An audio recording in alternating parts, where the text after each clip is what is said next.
অগ্নিকাণ্ড মধ্য কলকাতার একটি হোটেলে আগুনে 9 জনের মৃত্যু হয়েছে। প্রায় 80 জনকে উদ্ধার করা হয়েছে। ঘটনায় তদন্ত শুরু হয়েছে এবং গ্রেপ্তারও হয়েছে। যাদবপুরে উত্তেজনা, এসএফআই ও এবিভিপিকে ঘিরে সংঘর্ষের পর যাদবপুর এলাকায় উত্তেজনা ছড়ায়। পুলিশ ও র্যাব পরিস্থিতি নিয়ন্ত্রণে নামে। দক্ষিণ 24 পরগনায় বাজি কারখানায় বিস্ফোরণ। একটি বাজি কারখানায় বিস্ফোরণে অন্তত 5 জন আহত হয়েছেন। ঘটনার কারণ খতিয়ে দেখা হচ্ছে। বঙ্গে ভারী বৃষ্টির পূর্বাভাস।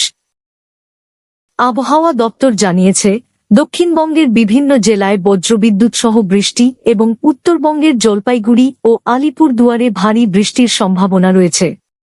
শিল্পের জন্য জমি সহজলভ্য করার উদ্যোগ।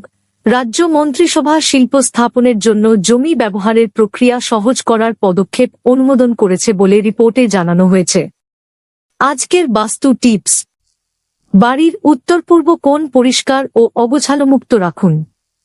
বাস্তু মতে এই দিকটি পরিষ্কার রাখলে ইতিবাচক শক্তি ও মানসিক শান্তি বজায় রাখতে সহায়ক বলে মনে করা হয়। নোট: বাস্তু টিপস প্রচলিত বিশ্বাস। এই খবর আপনি রাত 9টা থেকে 10টার মধ্যে পাবেন, রবিবার ছাড়া। যদি নতুন সদস্য আপনি এই খবর থেকে সন্তুষ্ট তাহলে সাবস্ক্রাইব করুন, শেয়ার করুন এবং এই ভিডিওটি লাইক করুন। দেখার জন্য ধন্যবাদ। বাংলা নিউজ আপডেটে আপনাকে স্বাগতম।